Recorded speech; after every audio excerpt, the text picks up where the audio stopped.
Tervetuloa kaikille linjalla olijoille valtioneuvoston tutkimusselvitystoiminnasta rahoitetun hankkeen Venäjän teknologiapolitiikka ja osaaminen globaalissa teknologiakilpailussa raportin julkistustilaisuuteen. Seuraava kalvo, kiitos. Tässä lyhyesti ohjelmaa, eli minun nimi on Arho Suominen ja toimin tällä hetkellä teollisuusprofessorina Tampereen yliopistossa, mutta aiemmin VTT:llä johtavana tutkijana ja olin siellä mukana vielä tämän hankkeen projektipäällikkönä ja olen sitten sitä myöden toivottamassa teidät tervetulleeksi sitten hankkeen loppuraportin julkistukseen. Meillä on tänään ohjelmassa alustus hankkeen ohjausryhmää vetäneeltä Juha Marteliukselta puolustusministeriöstä. Sen jälkeen meillä löytyy raportin esittelyä Sini Kukkasaari sekä Santtu Lehtinen lisäksi projektiryhmästä tänään mukana ja esittelevät eri osuuksia itse raportista. Meillä on myös kommenttipuheenvuoro Vestiluototin Simo Pesulta Maanpuolustuskorkeakoulusta ja tämän jälkeen meillä on sitten vielä keskustelumahdollisuus ja kommentointimahdollisuus myös yleisöllä. Kommentteja pyydetään yleisöltä tänään chat-toiminnon kautta. Se on koko ajan siellä mahdollista, joten saa ja toivottavasti esitättekin ajankohtaisia kysymyksiä aiheesta ja raportista tuolta keskustelutoiminnon kautta ja pyrimme niihin sitten vastaamaan tämän tilaisuuden päätteeksi. Mutta parhaimmillaan ne kysymykset on silloin, kun ne tulee mieleen ja on siihen kohtaan relevantteja. Me pyrimme sitten palaamaan aina niihin tilanteen sitten lopuksi, mutta relevantteja kysymyksiä tosiaan sieltä chatin kautta on hyvä esittää. Raportti on tänään julkaistu ja tuossa löytyy tuo URL-osoite siihen raporttiin, mutta tehdään elämä hieman helpoksi, ettei tarvitse kopioida sitä tuosta ruudulta, niin se löytyy myös ensimmäisenä viestinä tuolta keskusteluosiosta. Santtu Lehtinen sen sinne postannut, varmaan löytyy tällä hetkellä sieltä ihan ensimmäisenä, voi käydä katsomassa ja klikkaamassa, niin pääsee itse tuon raportin kimppuun. Me esittelemme tänään projektiryhmän toimesta raportin pääkohdat, mutta raportti on aika laaja ja sisältää itse asiassa 3 jo aikaisemmin julkaistua policy briefiä, joten sitä kautta kun käy klikkaamassa tuon raportin, niin löytää nämä 3 aiemmin julkaistua policy briefiä, jotka sitten menee aina yksittäisen teemaan vielä syvemmälle, joten runsaasti Venäjän teknologia ja osaamiseen liittyvää luettavaa on tarjolla ja pyritty sitä vielä tässä hankkeen loppupuolella sitten ottamaan huomioon viimeaikaisia tapahtumia.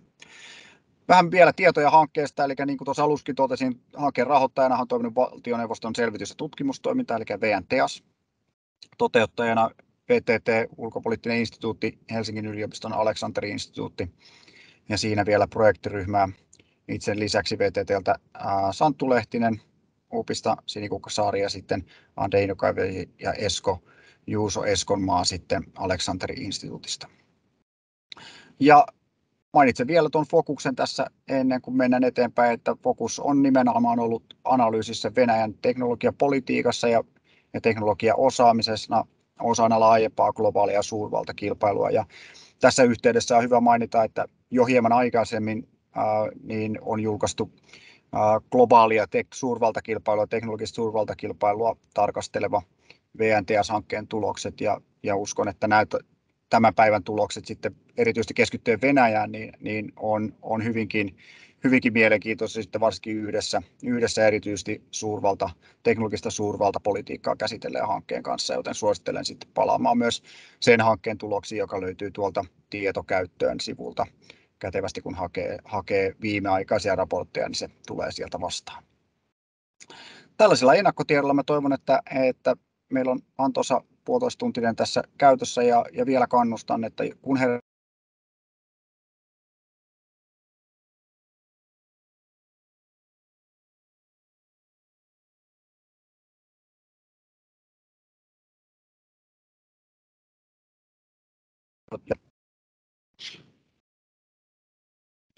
siirrytään alustukseen ja tässä vaiheessa toivottavasti Juha Marteliuksen tutkimus- ja analyysiyksikön johtaja puolustusministeriöstä niin kertomaan vähän taustaa hankkeesta. Joo, kiitoksia Arho. Toivottavasti kuuluu ja näkyy. Pikkusen äsken allekirjoittaneella katkeili, mutta saan ehkä siitä sitten viestiä, jos omalle puheelle tällä tavalla käy. Eli tässä yhteydessä puhun nyt muutaman sanan nimenomaan tämän hankkeen ohjausryhmän puheenjohtajan ominaisuudessa, ja puolustus-, sisä- ja ulkoministeriöt ovat pitkään tehneet erilaista ja tiivistä tutkimusyhteistyötä liittyen Venäjään ja ylipäätään Suomen turvallisuusympäristön kehitykseen. Ja tänään julkistavassa Venäjän teknologiapolitiikka-haasteessa saatiin mukaan ohjausryhmään myös TEMMI, mikä on tietysti erittäin hieno asia, että mitä enemmän laajenee asiakkuus, niin sitä enemmän myöskin sitten ymmärrys ja asioiden laaja-alainen hallitseminen kasvaa. Selväähän meille varmasti kaikille on, että Venäjän Suomen turvallisuusympäristön keskeisin tekijä ja siihen liittyvä osaamis- ja tietotarve on pysyvää sekä yhä tarpeellisempaa ja tärkeämpää. Ei varmasti tarvitse kenellekään erikseen tähän perusteluita juuri nyt toistella. Valtioneuvoston TEAS-toiminta, josta tämäkin hanke on rahoitettu, on minusta erittäin hyvä esimerkki viranomaistahon ja tutkimusyhteisön yhteistyöstä Venäjän tiedon tuottamiseksi. Tästä meillä on kokemusta jo pitkältä ajalta ja uskon, että se myöskin jatkuu. Tämän tyyppisen soveltavan tiedon hankkiminen on erittäin tärkeää myös sitten siinä työssä, jota valtionhallinnossa noin laajasti ottaen tehdään. Tällä hetkellä meneillään toinenkin kiintoisa Venäjää käsittelevä tutkimushanke, joka on UM:n vetämä VNTS-puitteissa, ja se julkaistaan ensi viikolla. Niin kuin tuossa Arho totesikin, nämä hankkeet, joita tässä on aikaisemminkin tehty, niin täydentävät kyllä aika hyvin toisiaan. Tiivis kanssakäyminen ja tutkimusprosessin aikana tutkijoiden ja tiedon asiakkaiden välillä on olennaisen tärkeää. Ja sellaiset yhteistyömuodot, joissa sekä tiedon tuottaja että tiedon käyttäjä hyötyvät, niin jäävät elämään varmasti pidemmäksi aikaa, ja siten myöskin tutkimuksen vaikuttavuus paranee. Ja tämmöinen TEAS-prosessi, jossa kirjoittajat ja ikään kuin tiedon asiakkaat ovat yhdessä, niin se on kyllä tapa, jota soisi lisättävänkin, koska ei pelkästään lopputulema, vaan se, miten siihen päästään, on erittäin tärkeää sen ymmärryksen ja laadullisen ymmärryksen lisäämiseksi. Venäjän turvallisuuskysymyksiin liittyvä tietotarve ylipäätään valtioneuvostossa on hyvinkin moninaista ja tarvitaan tutkimusta eri tieteen aloilta, niin perustutkimusta kuin soveltavaa tutkimusta. Venäjän tutkimus ei ole pitkään aikaan rajoittunut enää aluetutkimukseen, niin kuin joskus voi sanoa 80-90-luvuilla, eikä toisaalta turvallisuuden tutkimuskaan ole vain ja ainoastaan kansainvälisen politiikan tutkimusta. Tämäkin hanke on toteutettu poikkitieteellisesti hyvinkin erilaista osaamista hyödyntäen, ja näkisin, että juuri se on ollut tämän hankkeen keskeinen suola. Ja tarve poikkitieteellisyyteen se liittyy erityisesti Venäjän kokonaisvaltaiseen ymmärtämiseen. Turvallisuuden konteksti on kuitenkin koko yhteiskunta, miten se toimii, sen erilaiset sektorit ja tavoitteet. Monet tekijät ovat turvallisuuden taustalla joko ajureina tai muutostekijöinä. Tässä tapauksessa esimerkiksi Venäjän teknologian osaaminen ja innovaatiokyvykkyys vaikuttavat niin Venäjän tavoittelemaan suurvalta-asemaan, sen asevoimien suorituskykyyn, kuin toisaalta myöskin sitten ihan kansakunnan taloudellisen hyvinvointia ja valtion toimintaa. Kiihtyvä globaali teknologiakilpailu, joka on entistä kytkeytyneempi suurvaltakilpailuun, edellyttää myös Suomen valtionhallinnolta tietotaitoa arvioida turvallisuusympäristön kannalta merkittävien valtioiden kykyä toimia tässä kilpailussa. Niin kuin Arho tuossa jo vähän viittasikin, niin tämä keskustelu on toistaiseksi keskittynyt erityisesti ja pääasiassa Yhdysvallat-Kiina-akselille ja näiden toimijoiden analysointiin. Sen sijaan Venäjän teknologiaosaamista ja teknologiapolitiikkaa ei ole ehkä riittävästi arvioitu. Koska se kuitenkin liittyy niin kiinteästi myös geopoliittiseen kilpailuun ja toisaalta ulko- ja turvallisuuspoliittiseen toimijuuteen, on merkityksellistä analysoida myös tätä aspektia eri näkökulmista. Tämän hankkeen tavoitteena oli siis tuottaa tätä tematiikkaa käsittelevä tutkimus, jossa arvioidaan Venäjän teknologiaosaamisen tason vaikutuksia suurvaltakilpailulle, Euroopalle ja totta kai myös sitten Suomelle. Sisällöstä kertovat nyt kohta tutkijat, mutta jo nyt voi sanoa, että hanke oli erittäin tarpeellinen jo itsessään, mutta myöskin herätti useita ajatuksia erilaisista jatkotutkimuksista, joihin tämä selvitys antaa mielestäni erinomaista osviittaa. Tämä omasta puolestani, ja ehkä on hyvä siirtyä nyt sitten varsinaiseen asiaan, ja annan kapulan Arho Suomiselle. Ole hyvä. Kiitos Juha. Hyviä kommentteja, ja täytyy itsekin todeta, että pidän näistä VNTS-hankkeista nimenomaan sen kanssa, että siellä tiedon hyödyntäjä ja sitten tiedon tuottaja tässä tapauksessa pääsee suoraan vuoropuheluun. Tässä vaiheessa siirrytään siis raportin sisältöön, ja raportin esittelyn aloittaa Sini Kukkasaari, johtava tutkija UPista. ja katsotaan ensin vähän yleisesti sitten raportin keskeisiä havaintoja, niin ole hyvä, Sinikukka. Kiitoksia. Santtu, voisitko laittaa esityksen?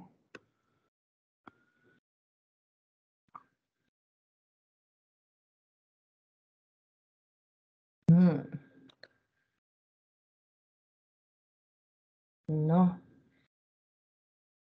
Santtu, kuuletko mua? Voitko laittaa tuon presentaation käyntiin? Pitäisi ainakin näkyä. Se on käynnissä. On meillä. Mä en näe sitä, mutta ei se mitään. Mä voin joka tapauksessa alkaa puhua. Joo. Eli siis yleisesti ajattelin tässä omassa osuudessani katsoa siis todella tavallaan tällaista geoekonomista suurvaltakilpailua ja millä tavalla se liittyy puolestaan Venäjän tutkimus-, kehitys- ja innovaatiojärjestelmän kehittämiseen. Eli ihan ensin muutama sana ylipäätänsä, millä tavalla teknologia heijastuu suurvaltakilpailuun. Eli yleisesti voidaan vain todeta, että teknologisella kehityksellä on tosiaan suora vaikutus sekä tietysti maan sisäiseen yhteiskunnalliseen kehitykseen, mutta yhtä lailla myöskin kansainväliseen politiikkaan. Ja jos katsotaan pidemmällä aikavälillä, niin ihan siihen tavallaan yhteiskunnalliseen järjestelmään ja poliittiseen järjestelmään sekä tietysti niin kuin kansainvälisen järjestelmän ihan rakenteeseen. Ehkä esimerkkinä voidaan vaikka mainita ydinaseen kehittäminen ja millä tavalla se muutti koko niin kuin turvallisuusjärjestystä globaalisti. Ja toisaalta sitten ihan teollinen vallankumous itsessään niin muutti yhteiskunnan järjestelmät täysin. Siirryttiin sääty-yhteiskunnasta kohti niin kuin enemmän luokkayhteiskuntaa ja tavallaan paine demokratialle kasvoi jatkuvasti. Eli tällä tavalla niin kuin teknologia todella liittyy hyvin kiinteästi tähän niin kuin isoon kansainväliseen rakenteeseen ja kuvaan. No, jos katsotaan sitten tarkemmin, miten Venäjä lähestyy aihetta, niin Venäjän kaikkein keskeisin ulkopoliittinen päämäärä tällä hetkellä on todella maan tämän geopoliittisen suurvaltastatuksen palauttaminen. Ja myöskin tätä tiede-, kehitys- ja innovaatiojärjestelmää kehitetään aivan lähtökohtaisesti nimenomaan tästä näkökulmasta. Eli se on valjastettu nimenomaan suurvalta-aseman pönkittämiseen ja kehittämiseen. Se ei tietenkään tarkoita sitä, että esimerkiksi kaupalliset aspektit olisivat jollain tavalla täysin olemattomia. Ei, ne ovat kyllä mukana, mutta ne eivät ole se kaikkein keskeisin päämäärä, vaan aina jos joudutaan tekemään valintoja esimerkiksi kaupallisuuden ja turvallisuuden välillä, niin kyllä se on niin kuin aina käytännössä turvallisuusnäkökohdat, jotka silloin otetaan prioriteetiksi. Mutta toisaalta, mitä tulee nyt teknologiseen kehitykseen, niin on myös selvää, että kansainvälinen teknologinen kilpailu jatkuvasti lisääntyy. Ja se kyllä heijastuu sellaiseen tiettyyn turvattomuuden tunteeseen Venäjällä. Ja on hyvin ymmärretty se, että jo tavallaan pitääkseen nykyisen asemansa Venäjän täytyisi todella kehittää tätä omaa teknologista kyvykkyyttänsä, koska niin kun siellä on jatkuvasti nälkäisiä toimijoita, kuten Kiina tai Yhdysvallat, jotka todella niin kun haastavat venäläisiä toimijoita ihan niillä Venäjän perinteisillä vahvuusaloilla. Esimerkiksi juuri avaruudessa, että samalla tavalla, että esimerkiksi SpaceX voi todella niin kuin uhata myöskin tällaista suurta valtiollista toimijaa, kuten Venäjä.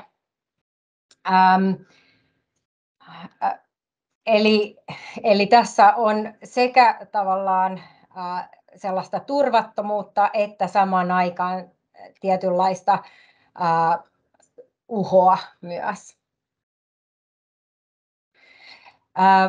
No, sitten voisi siirtyä seuraavaan slaidiin, jossa lukee, itse en näe näitä slaideja niin, että en tosiaan tiedä, mutta otsikkona pitäisi olla, että Venäjän kilpailustrategian perusteet. Tässä sanotaan, että tässä raportissa erityisesti me keskitymme niin kuin Venäjän nykyiseen tieteellis-teknologiseen kyvykkyyteen ja millä tavalla sitä on nyt rakennettu runsaan vuosikymmenen ajan. Eli jos sanotaan näin, että Medvedevin aikana vielä oli ehkä vallalla sellainen tietynlainen niin kuin catch-up-kulttuuri, missä pyrittiin kirimään läntisten kilpailijoiden tasolle, niin kuin esimerkiksi IT-sektorilla, mutta se tehtiin paljon ikään kuin erilaisin kansainvälisin kumppanuuksin ja kopioimalla tavallaan tällaista niin kuin länsimaista mallia siitä menestyksestä.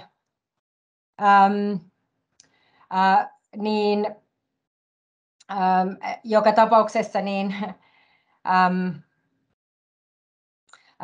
sitten kun Putin tuli uudestaan valtaan 2012, niin siitä tavallaan lähtien on kuitenkin rakennettu niin kuin selkeästi erilaista, ei sellaista, missä kopioidaan läntisiä menestyskonsepteja, vaan nimenomaan niin, että luodaan sitä venäläistä osaamista ja menestystä nimenomaan niiltä perinteisiltä vahvuusalueilta ja nimenomaan niin, että se on valtiollista ja niin kuin valtion johtamaa, hyvin tällainen ylhäältä alaspäin orientoitunut vertikaalinen malli, eikä niinkään, että tavallaan rohkaistaan erilaisia pieniä startuppeja luomaan ja kehittymään ja innovoimaan, vaan nimenomaan ylhäältä alaspäin ikään kuin jaetaan resursseja ja suunnitellaan näitä prioriteetteja. Mutta tässä uudemman strategian, silloin 2012 alkaneen strategian ytimessä todella on 3 periaatetta, missä on juuri tämä mainitsemani valtiovetoisuus, ja se niin kuin leikkaa kaikki tämän järjestelmän kerrokset, eli sekä sen suunnittelussa että investoinneista. Ja nyt kun olemme myös nähneet esimerkiksi tämän Sputnik-rokotteen kanssa, niin myöskin markkinoinnissa, kaikki on nojannut tavallaan valtiollisiin toimijoihin ja niin kuin jopa se itse kehitystyökin tapahtui niin kuin valtiollisissa instituutioissa. Eli että todella niin kuin, että tämä valtio on ihan joka paikassa ja jos katsotaan esimerkiksi yksityisiäkin toimijoita, niin siellä todella nämä suhteet niin kuin johtajien ja omistajien suhteet valtioon on usein hyvin, hyvin läheiset. Ne saattaa olla epäviralliset, mutta siitä huolimatta se on todella avainmenestykseen Venäjällä.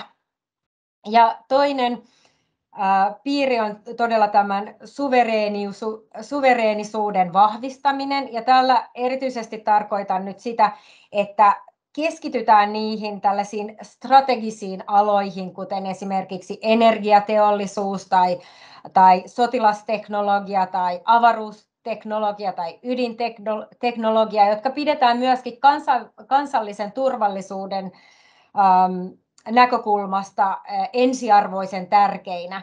Eli samalla kun niihin satsataan, niin silloin myöskin niin kuin tämä Venäjän suurvaltastatus ja ulkopoliittinen itsenäisyys ikään kuin myös vahvistuu. Eli siinä on niin kuin 2 tavoitetta. Toisaalta nämä ovat myös niitä vanhoja prioriteettialoja, millä Venäjä on jo valmiiksi tavallaan siellä ihan kansainvälisessä kärjessä.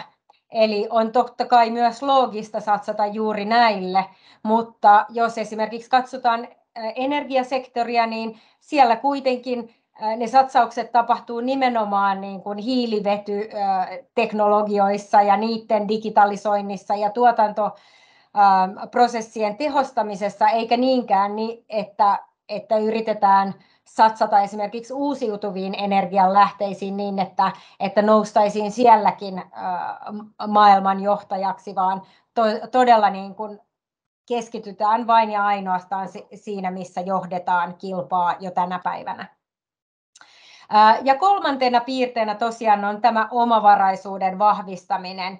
Eli juuri se, että pyritään pitämään tuotantoa enemmän kansallisissa käsissä ja myöskin niin, että esimerkiksi juuri näillä strategisilla aloilla, niin siellä on usein tällaisia rajoitteita ulkomaalaisilla investoinneilla. Mutta tietysti nyt tässä nykyisessä tilanteessa tämä on myöskin niin kuin sanktioista johtuvaa, mutta jo ennen tätä konfliktitilannetta ja tätä nykyistä tavallaan konfliktia lännen ja Venäjän välillä, niin jo silloin oli tavoitteena juuri tämä, että käytännössä tämä on ollut hyvin vaikea toteuttaa, eikä siihen olla monellakaan sektorilla kyllä päästy, mutta ainakin ollaan esimerkiksi tehty niin, että sitten ulkomaalaiset yritykset ovat perustaneet tehtaitansa Venäjälle niin, että se ei ole pelkästään tuonnin varassa, vaan ainakin niin, että niitä myös tehdään Venäjällä. Ja yleisesti voidaan vain todeta, että just tänä samana aikana myöskin valtion rooli taloudessa on niin kuin ollut selkeässä kasvussa. Ja juuri niin kuin jo mainitsinkin, että myös yksityiset yritykset, jopa suhteellisen pienetkin, niin heidän pitää niin kuin kehittää suhdetta valtioon. Ja usein siellä niin kuin ihan omistajista löytyy sitten joitain tämän valtaeliitin jäseniä. Eli se ei ole niinkään, että tavallaan ne, joilla on parhaimmat innovaatiot, menestyvät, vaan enemmänkin niin, että ylhäältä sanotaan, ketkä tulevat niin kuin menestymään ja innovoimaan, ja sitten heille annetaan ne resurssit sen innovaation tekemiseen.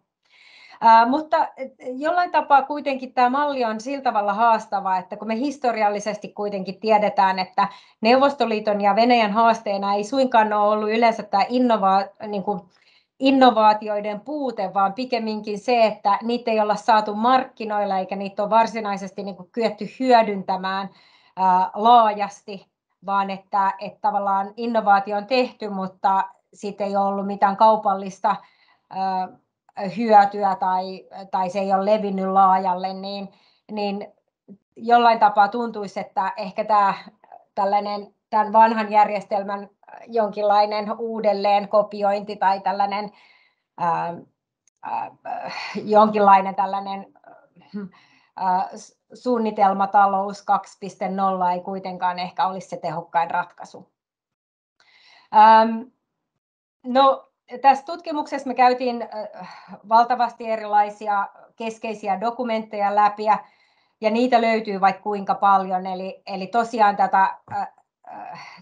tätä tällaista uudenlaista valtiovetoista menestysstrategiaa on ikään kuin päivitetty erilaisissa strategioissa, ja niistä pystyy aika hyvin lukemaan myöskin ne päämäärät, mitkä on asetettu. Ja yleisesti sanotaan, että näitä on todella paljon, ja on paljon myöskin erilaisia vielä pienempiä tällaisia ohjelmia ja aloitteita ja alustoja, millä tavallaan vielä päivitetään näitä päämääriä, mitkä näissä strategioissa on tehty. Eli paljon on materiaalia, ja jollain tapaa näistä kaikista välittyy se sama, että vaikka resurssit on hyvin rajatut, niin nämä strategiset tavoitteet kuitenkin laitetaan todella korkealle, ja ne on todella kunnianhimoiset, ja usein näitä lukiessa tulee vähän sellainen mieleen, että tämä on jollain tapaa hyvin ominainen yhdistelmä, Venäjälle ominainen yhdistelmä tällaista teknokraattisuutta ja tietynlaista utopiaa.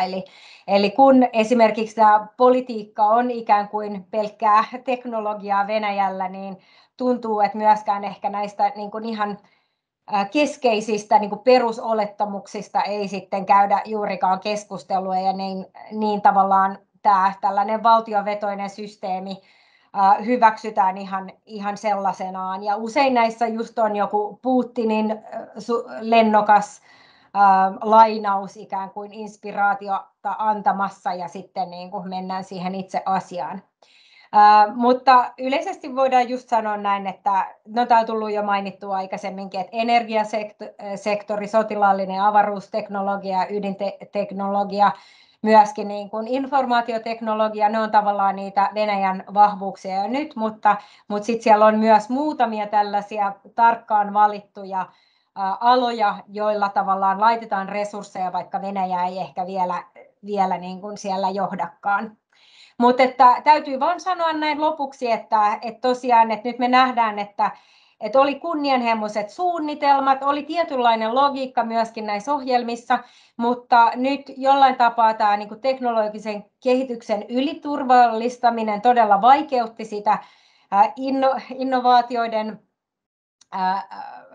kehittämistä ja myöskin se, että se on yhdistetty tällaiseen hyvin aggressiiviseen riskejä ottavaan ulkopolitiikkaan, niin se todella nyt on kostautunut ja on vaikea niin kuin nähdä, että mikään näistä strategioista ja niiden päämääristä olisi tässä nykyisessä tilanteessa saavutettavissa.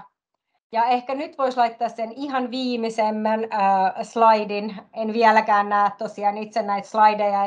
Eli jollain tavalla tuli mieleen tämä Chernomyrdinin klassinen niin kuin kommentti vaan siihen, että tämä siis kommentti on 1993 liittyen näihin talousuudistuksiin, mutta että tosiaan näin, että haluttiin parasta, mutta että kävi niin kuin aina, että ei sitten taaskaan ilmeisesti onnistuttu näissä suurisuuntaisissa strategisissa tavoitteissa. Kiitos. Tämä oli loppu. Kiitos Sinikukka. No niin, siirrytään seuraavaan osioon raportin esittelyssä ja katsellaan vähän eri kulmasta, ehkä vähän syvennetään sitä analyysiä, mitä on tehty ja haluan nostaa sieltä esille muutamia detaljeja. Ennen kuitenkin muistutan yleisöä, että sieltä keskustelutoiminnon kautta niin voi tosiaan laittaa kysymyksiä ja kommentteja puheenvuoroihin, niin palataan niihin sitten tuolla sitten loppupuolella. Katsotaan, miten nyt mulla ainakin näkyy hyvin kalvot, niin mennään Santtu eteenpäin. Loistavaa. Nyt mullakin alkoi näkyä. No niin, se on oikein hyvä sitten, jos sopivasti H-hetken jälkeen niin näkyy.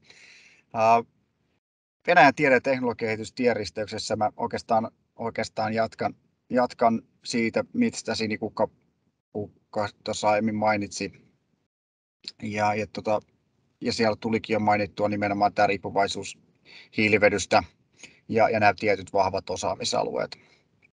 Mutta se iso haaste on sitten nimenomaan se tarkastelu, jos me täällä Suomessa puhutaan innovaatiojärjestelmästä ja yhdistetään siihen sitten tiede laajasti tutkimus ja kehitystoiminta sekä sitten tämä innovaatiotoiminta, tämä kokonaisuus, miten siihen liittyy erilaisia toimintoja ja mikä on toimiva innovaatiojärjestelmä, niin tässä ehkä sitten Venäjä ei ole pystynyt, ehkä jossain vaiheessa on yrittänyt ja ei ole pystynyt ja sitten nyt ei välttämättä ole sitten keskeinenkään rakentaa ainakaan sellaista rakennelmaa, jota me kutsuisimme sitten vaikka Suomeen verraten innovaatiojärjestelmäksi. Selkeästi Venäjällä on ollut innovaatiojärjestelmän kontekstissa halu rakentaa tällaista military industrial kompleksia ja se ehkä on ollut ajatuksena, että se turvallisuus voi olla agendalla, kun rakennetaan tällaista, mikä voidaan sitten verrata vaikka Yhdysvaltoihin nimenomaan, jossa sitten tällä militarikehittämisellä on merkittävä myös innovaatiotuottava rooli, niin se ehkä on ollut osa sitä logiikkaa. Venäjän pyrkimykset nykyaikaistaa monipuolistaa talouttaan kohti innovaatioperustuvaa osaamistaloutta, tämähän ei ole onnistunut. Ja sitten täällä on kuitenkin tällainen siirtymä uuteen teknologiseen järjestykseen ja tämä ehkä nyt liittyy nimenomaan niihin suurvaltapoliittisiin ambitioihin myös. Selkeästi tunnistettu globaali takamatka ja sitten halu rakentaa innovaatiotaloudeksi. Ja tämä nyt ehkä sitten tässä Venäjän tapauksessa tämä innovaatiotalous pitäisi ehkä nyt tulkita aika laajasti. Ehkä näiden meidän havaintojen kautta voisi vähän kyseenalaistaa sitä, että ainakaan sen näköinen innovaatiotalous kuin mitä me siihen ehkä omassa kontekstissamme pyrittäisiin mieltään, niin se ei ehkä pidä paikkaansa. Mutta sinne nousee sitten kuitenkin niitä teemoja, mitkä liittyy tällaisen yleisesti tunnistettuun 4. teollisen vallankumoukseen, jossa sitten tekoälyllä esimerkiksi on merkittävää roolia. Seuraava kalvo, kiitos. Tästä oikeastaan Sinikukka tässä jo mainitsikin, mutta mä haluaisin puhua oikeastaan siitä jatkumosta Neuvostoliiton jälkeen tähän päivään ja mitä siinä on tapahtunut. Me tiedetään kuitenkin historiallisesti, että kun me tarkastellaan Venäjän erityisesti tutkimusosaamista, niin me tiedetään, että siellä on hyvin vahvoja aloja, joilla Venäjällä on ollut hyvin vahvaa osaamista. Ja sen voi sanoa niin kuin tässä meidän tutkimusmenetelmällisesti taustalle, joka antaa ehkä vähän sellaista taustaymmärrystä siitä, millaisia havaintoja me tehdään, ja mä tulen muutamia tuosta nostamaan esille. Me havainnoidaan Venäjän osaamisen kehittymistä julkaisuaineistojen ja patenttiaineistojen kautta, sekä sen jälkeen me tarkasteltiin hyvin laajasti sitten sellaista poliittista teollisuuspolitiikkaan liittyvää materiaalia ja tavallaan reflektoitiin niitä meidän havaintoja ulkopuolelta sitten sillä niin kuin teknologia- ja innovaatiopolitiikkaan liittyvällä materiaalilla, mitä Sinikukkakin tuossa näiden ohjelmien kautta mainitsi. Tämä tarkastelutapahan on tietysti osittain haastava Venäjän kontekstissa. Voidaan kysyä, että pystytäänkö Venäjän osaamista tarkastelemaan tällaisilla globaaleilla aineistolla, mutta pidän sitä kuitenkin relevanttina ja erityisesti mä palaan siihen mun esityksen lopussa, kun me voidaan pohtia kehityskulkua sieltä 90-luvulta ja vertaa vaikka sitten Kiinan ja Venäjän tienristeyksiä ja polkuja toisiinsa ja katsotaan, että mihin ollaan kehitytty. Mut selkeästi niin kun nähdään kuitenkin tässä niin kun kohtuupitkässä aikajuoksussa 10 vuosien aikaa, kun nähdään kuitenkin niin kuin jonkinnäköinen niin kuin innovaatiopoliittisesti erilainen aika ja halu tehdä asioita toisin, jossa ehkä sitten oli hetki, jossa haluttiin rakentaa tällaisia länsimaisia innovaatiomalleja, mutta oma arvioni on, että ne on aika pitkälti sitten hylätty Medvedevin kauden jälkeen. Otetaan seuraava kalvo.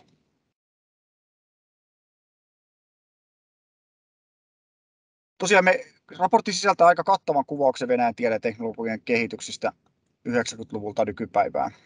Se sisältää analyysiä eri teknologian aloilta, mutta se sisältää myös sitä innovaatiojärjestelmäkuvauksen kuvausta sieltä 90-luvulta ja paljon sellaista julkaisuanalyysiä ja sisältöanalyysiä erilaisista myös julkaisumateriaalista, miten Venäjän innovaatiojärjestelmää ja tällaista teollisuuspolitiikkaa on arvioitu, miten osaamista on pyritty kehittämään ja miten on nähty näitä eri kehitysvaiheita. Se ehkä sellainen, minkä tässä raportissa on pyritty myös tuomaan esille, on se, että kun tarkastellaan sieltä 90-luvulta eteenpäin, niin innovaatiopolitiikka ja halu kehittää ei ole jäänyt tavallaan toimenpiteistä kiinni. On hyvin erilaisia, on tunnustettu ihan tosiasioita, mikä on nykytila ja pyritty käynnistämään toimenpiteitä ja ohjelmia ja niillä on ollut erilaisia painotuksia eri aikana, mutta niistä itse toimenpiteiden niin kuin puutteesta, ettei ole tehty mitään, niin siitä tai että ainakaan on luotu niin kuin mahdollisuuksia toimenpiteille, niin siitä ei mun mielestä Venäjän tiede- ja teknologian osaamisen nykytilassa, niin se ei ainakaan niistä jää kiinni. Kuvataan aika laajasti tuolla raportissa erilaisia osaamiskeskittymärakenteita, painopisteitä, ohjelmia, panostuksia kasvuyrityksiin. joita on kuitenkin ollut tässä niin kuin viimeisten 10 vuosien aikana eri vaiheissa, jotka olisi sellaisen, kun me tarkastellaan omasta näkökulmasta innovaatiojärjestelmää, niin olisi sellaisia keskeisiä elementtejä, että siellä olisi julkisia toimijoita, siellä olisi yksityisiä toimijoita, sinne tulisi pääomia ulkomailta ja ohjautusresursseja niihin potentiaalisempiin innovaatioihin. Olisi vahva perustutkimuksellinen pohja, joka on ehkä se pohja, mille Venäjällä varsinkin näillä tietyillä alueilla olisi pitänytkin ja kannattaakin totta kai rakentaa se oma innovaatiojärjestelmä siihen varmaan vahvaan perustutkimukseen. Ja näitä kaikkia ohjelmia löytyy Venäjältä ja sitten ehkä toi jäi elämään itselläkin toi Sinikukan esityksen päättänyt lainaus. Haluan mainita myös sen, että projektissa on myös näitä taustattavia policy brief-artikkeleita ja siellä käydään läpi Venäjän tiede- ja teknologista osaamista yleisellä tasolla verrattain Yhdysvaltoihin, Euroopan unionin, Kiinaan sekä Suomeen. Ja mun mielestä se tarkastelu on myös todella relevantti, eli pyritään laittamaan Venäjän osaaminen niin kuin kontekstiin. Useimmista todettu tässä esityksessä tänään jo, että Venäjän osaaminen on tietyllä alalla todella vahvaa ja varsinkin se perustutkimuksellinen osaaminen. Mutta sen lisäksi niin se, että me tarkastellaan ulkoapäin globaaleilla mittareilla, niin se antaa meille mahdollisuuden kontekstualisoida sitä Venäjän tiede- ja teknologista osaamista ja erityisesti sitten verraten sellaisiin verrokkiryhmiin, johon Venäjä varmasti haluaisi tulla verratuksi. Sinikukka mainitsi tuossa aikaisemmin, että selkeästi tämä teknologiapolitiikkakin liittyy siihen Venäjän suurvalta-ambitioon. Ja se verrokkiryhmä, mihin halutaan varmasti niin kuin vertautua erilaisilla mittareilla, sitten on Yhdysvallat, Kiina, Euroopan unioni. Ja Suomi tietysti hyvänä mittarina siellä sitten meitä itseämme varten me nähdään painopisteeroja ja siihen suosittelen sitten perehtyy tarkemmin tuohon raporttiin ja sen taustamateriaaliin, niin sieltä löytyy hyvin kattavaa ja yksityiskohtaista analyysiä tästä. Sen lisäksi oikeasti haluan mainita vielä sen, että raportissa syvennytään 5 teknologiseen tapaustutkimukseen ja tapaustutkimuksia erityisesti sen takia, että kun me katsotaan noista globaalista perspektiivistä ja katsotaan yleistä kuvaa, niin meillä jää sitten ne pienet yksityiskohdat huomaamatta. Ja tässä sitten lähdettiin valitsemaan näitä painopistealueita pitkälti valinnoilla, joissa me ajateltiin, että Venäjällä erityisesti on sitä vahvaa pohjaosaamista, josta sitten jonka päälle voi rakentaa ja pyrittiin tätä kautta sitten nostamaan asioita esille. Ja tässä meille valikoitu kryptografia, kvanttiteknologia, nanoteknologia, ydinteknologia ja tekoäly näiksi tapaustutkimusaiheeksi. Kuten aikaisemmin jo Sinikukan aihepiiristä tai esityksestä huomattiin, niin monet näistä on myös sellaisia, joissa Venäjä on tietoisesti tehnyt ohjelmaluontoista politiikkavalintaa. Näihin alueisiin me halutaan painottaa ja täällä sitten ehkä mielenkiintoisimpina sellaisina uudempina avauksena erityisesti sitten tekoäly- ja kvanttiteknologiaan liittyvän osaamisen kehittyminen.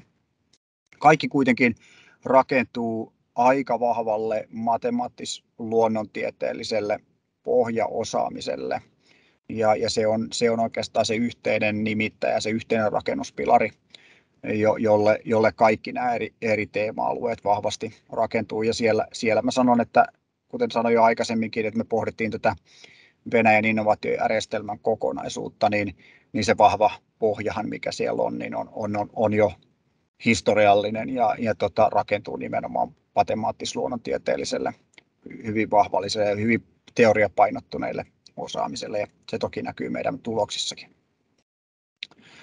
Seuraava kalvo, kiitos. Mennään hiukan näihin tuloksiin.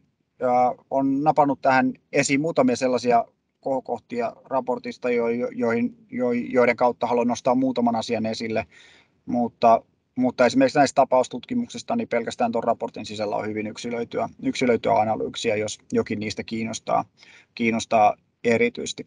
Tässä oikeastaan haluaisin nostaa esille sen, että me tarkastellaan tässä kuvassa erityisesti julkaisutoimintaa ja siinä on tummasinisellä globaali tilanne ja sitten vaaleansinisellä Venäjä. Nämä luvut on suhteutettu aina koko määrään, eli pyritään katsomaan joko painopisteitä globaalisti ja painopisteitä sitten Venäjän osalta, eli nämä kuvaavat sitten prosenttiosuuksia, eli Venäjän osuus globaalista tekemisestä ei ole niin suuri kuin se on vertautuu tuohon siniseen pykälään, vaan kuvataan aina sen valitun otoksen, eli sinisessä kaikkien maiden ja sitten tuossa vaalean sinisellä Venäjän oman julkaisutoiminnan suhteellisuutta. Tavoite tällä kuvalla on tavallaan osoittaa, kuten useassa näissä meidän tapaustutkimuksissa, kuitenkin se, että Venäjän painopistealueet temaattisesti ovat hieman erilaisia kuin sen globaalin tutkimuksen.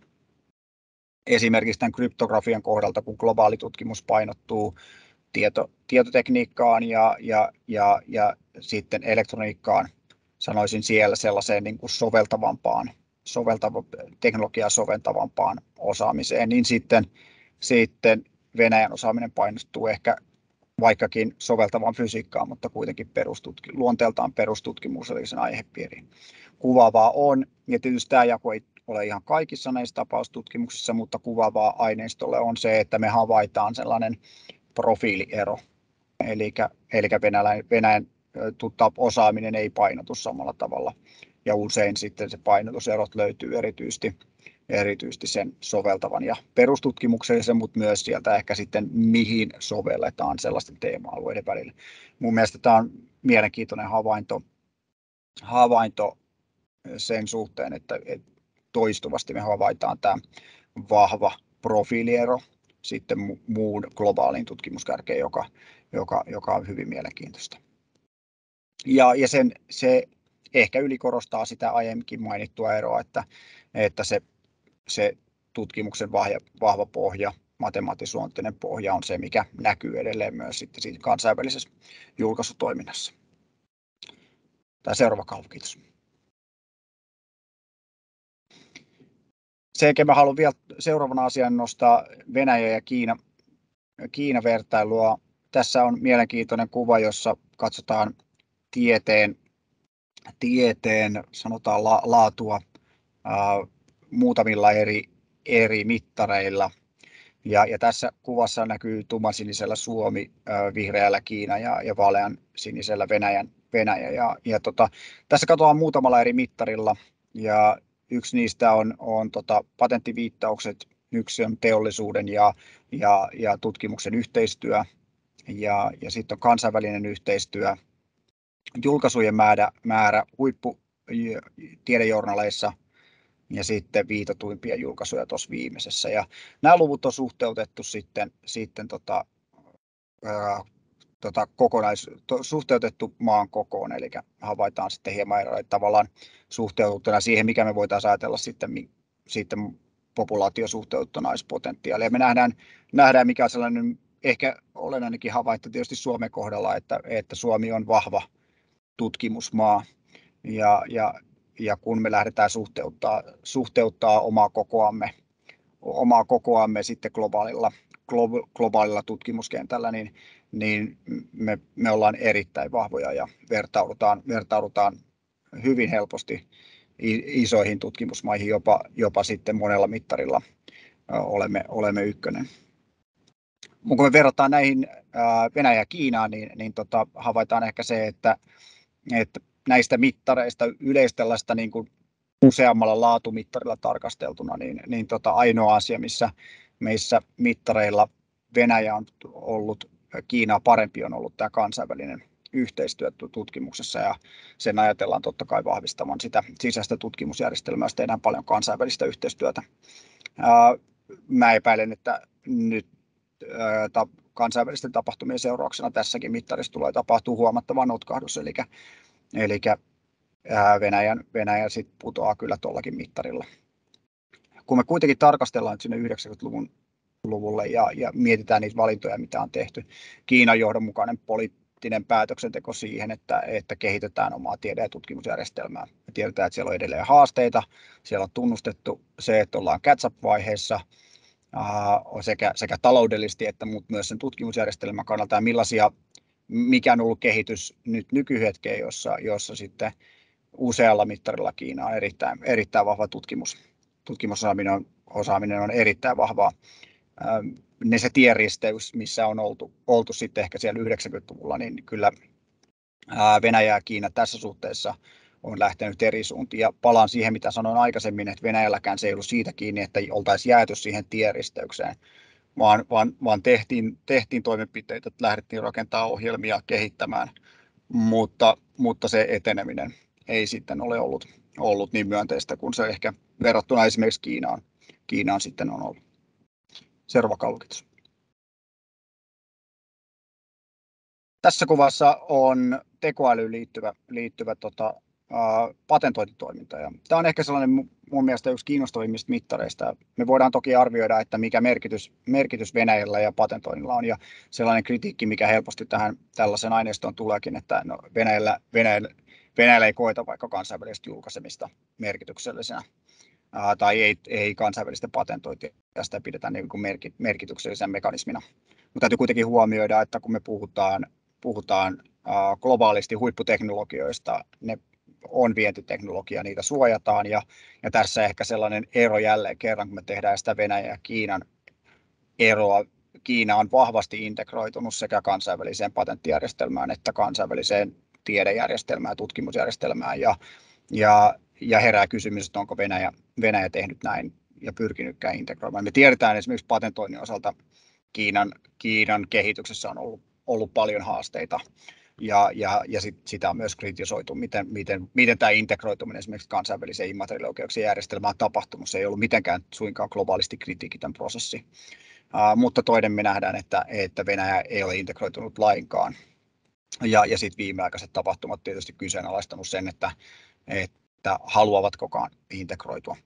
Tässä kuvassa vasemmanpuoleisessa kuvassa on EU27, USA ja Kiina patentointi tekoälyssä, ja kun me nähdään tuosta mielenkiintoisesti tuolta vuodesta 2005 tuo kuva, ja nähdään tuossa 2010-luvulla Kiina lähtee hyvin vahvaan kasvuun ja on nyt sitten ylittänyt vahvasti EU27 patentointimäärissä.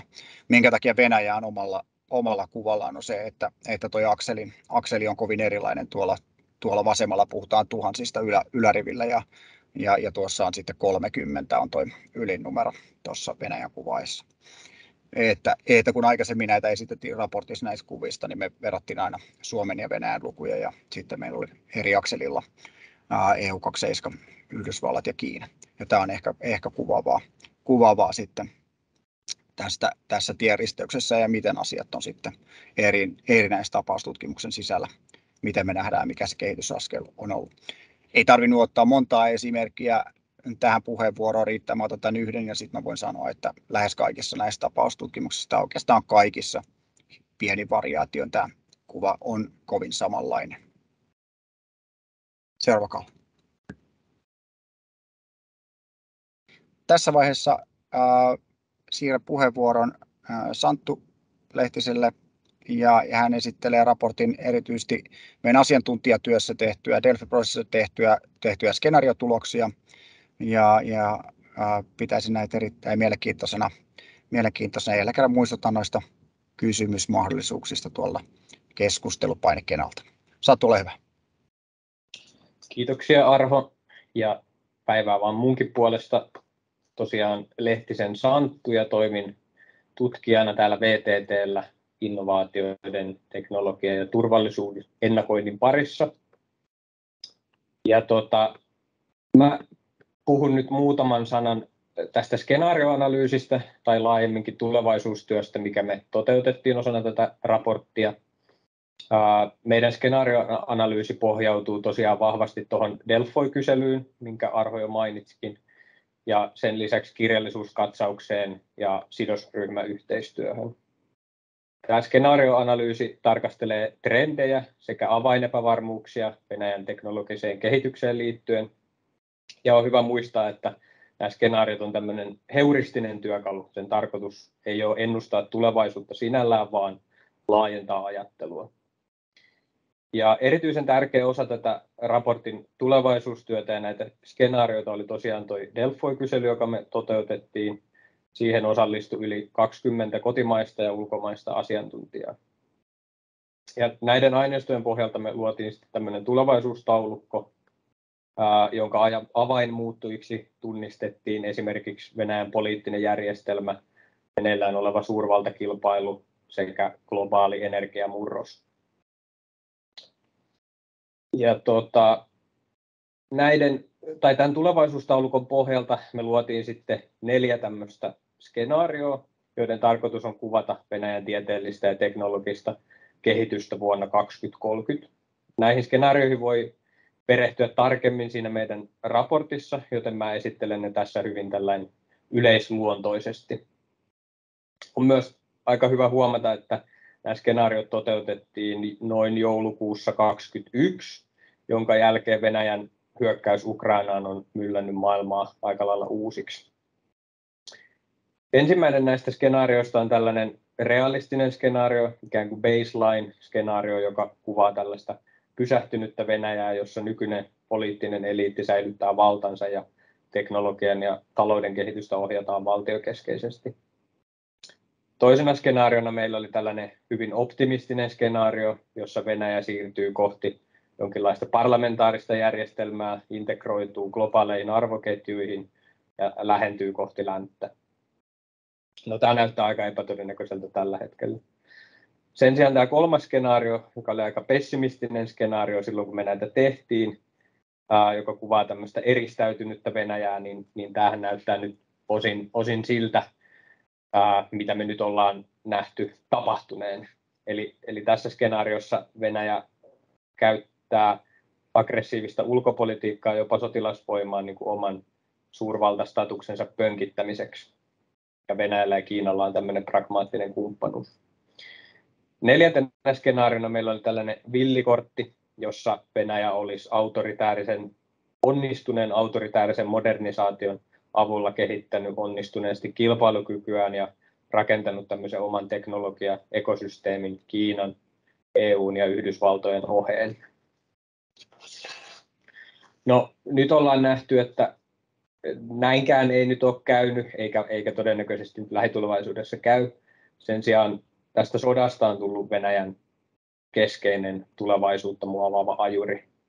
Ja kuten Sinikukka ja Arho tuossa vähän totesi näistä tulevaisuuden näkymistä, ja Arho käytti tämmöistä termiä kuin risteymäkohta, niin voidaan ajatella, että sellainen tosiaan oli ja on ollut useita kertoja Venäjän historiassa, jossa oli vielä auki näitä erilaisia mahdollisia tulevaisuuksia, mutta nyt me ollaan nähty, että Venäjä on ajautunut tästä tienristeyksestä ikään kuin ojaan ja tämmöiset tietyt polkuriippuvuudet alkaa hallita. Ja seuraavaksi tarkastelenkin näiden raportissa identifioitujen avainajurien valossa vähän, että miltä se Venäjän tulevaisuus nyt sitten näyttää lähitulevaisuudessa.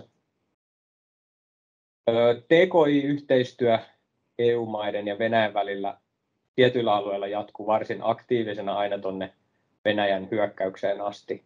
Vielä vuoden 2014 jälkeenkin tuollainen 1/4 venäläisistä tiedejulkaisuista oli tehty yhteistyössä kansainvälisten kumppanien kanssa. Ja tämä heijastelee sitä, minkä Arhokin nosti tuossa esille siitä KV-yhteistyön yllättävänkin isosta merkityksestä Venäjälle.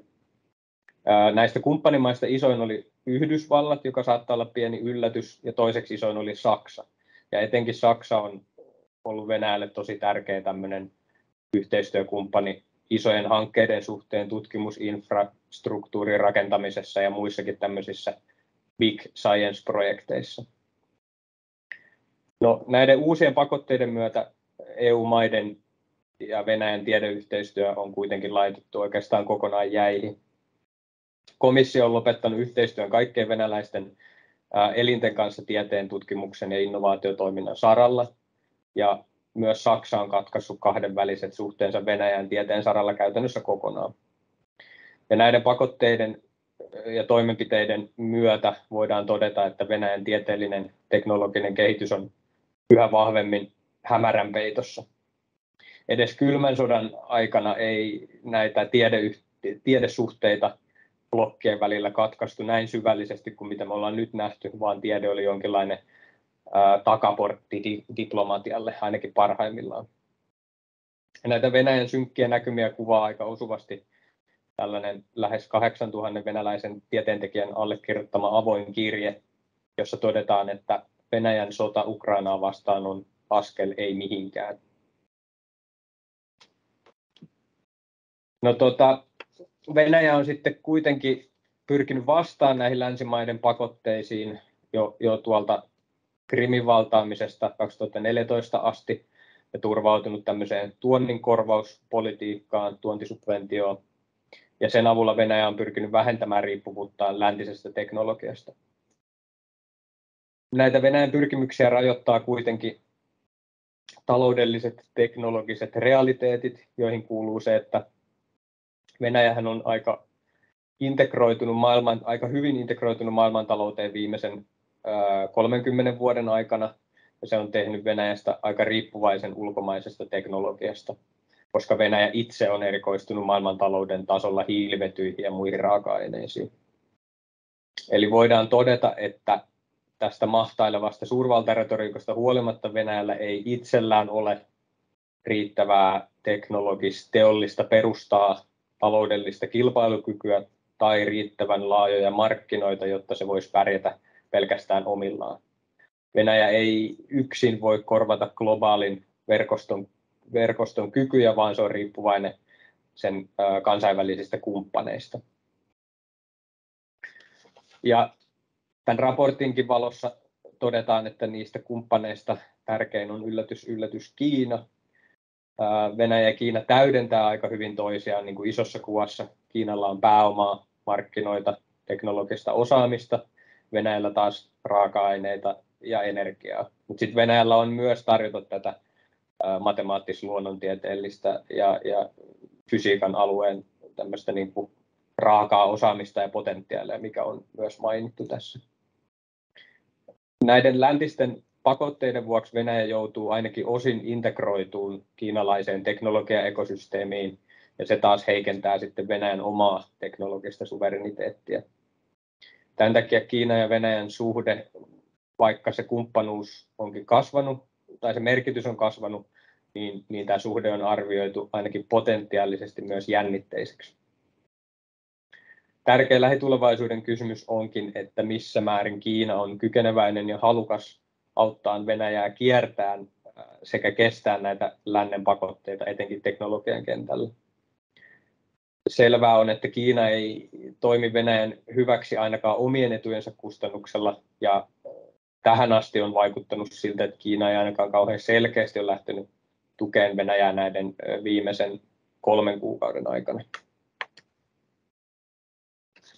Sitten nostan vielä esille aivovuodon, joka on ollut ongelma aina Neuvostoliiton hajoamisesta lähtien Venäjälle, jolloin yli 5 miljoonaa ihmistä lähti muualle. Ja nyt Venäjän tällainen autoritäärisen modernisaation epäonnistuminen ja Ukrainan sota on vauhdittanut tätä aivovuotoa entisestään. Joidenkin arvioiden mukaan satoja tuhansia, jopa 300 000 eri alojen osaajaa on lähtenyt nyt sodan aikana pois Venäjältä. Huhtikuuhun mennessä Venäjältä oli vahvistetusti emigroitunut ainakin 70 000 IT-alan ammattilaista, ja kesän loppuun mennessä odotetaan useiden satojen tuhansien ammattilaisten lähtevän maasta myös. Ja tällainen inhimillisen pääoman katoaminen, etenkin nuorten osaajien lähteminen, heikentää Venäjän tulevaisuuden näkymiä. Yksi iso kärsijä on Venäjän ohjelmistoala, joka on yksi harvoista Venäjän talouden menestystarinoista. Ja se on sellainen sektori, jonka toiminta ja tuottavuus ei ole ollut riippuvainen tästä hiilivety- ja raaka-ainesektorista. Toistaiseksi tämän aivovuodon hillitsemiseksi Putinin hallinto on hyödyntänyt lähinnä tämmöistä patriottista paatosta ja erilaisia taloudellisia kannustimia, ei niinkään pakottamista, mutta tämä voi tietysti muuttua jatkossa, jos tämä aivovuoto entisestään pahenee. Yhteenvetona lyhyesti voidaan todeta raportin pohjalta, että Venäjä ei ole onnistunut ratkaisemaan sen kansallisen innovaatiojärjestelmän pitkän tähtäimen haasteita, systeemisiä heikkouksia tai rakenteellisia ongelmia. Venäjä ei ole onnistunut luomaan globaalisti merkittävää kaupallista teknologiaekosysteemiä tai valjastaan sen puolustusteollisuutta suunnitelmien mukaisesti tämmöisen laajemman teknologisen kehityksen ja taloudellisen modernisaation veturiksi. Ja tästä johtuen Venäjän suurvalta-asema siinä määrin, kun se ylipäänsä nyt säilyy, tulee jatkossakin perustua lähinnä maan sotilaalliseen voimaan ja eritoten Venäjän ydinasearsenaaliin. Ja tätä sotilaallista voimaa ja sen tulevaisuutta meille tuleekin sitten seuraavaksi arvioimaan Simo Pesu maanpuolustuskorkeakoulusta. Mä annan tässä vaiheessa Simolle puheenvuoron.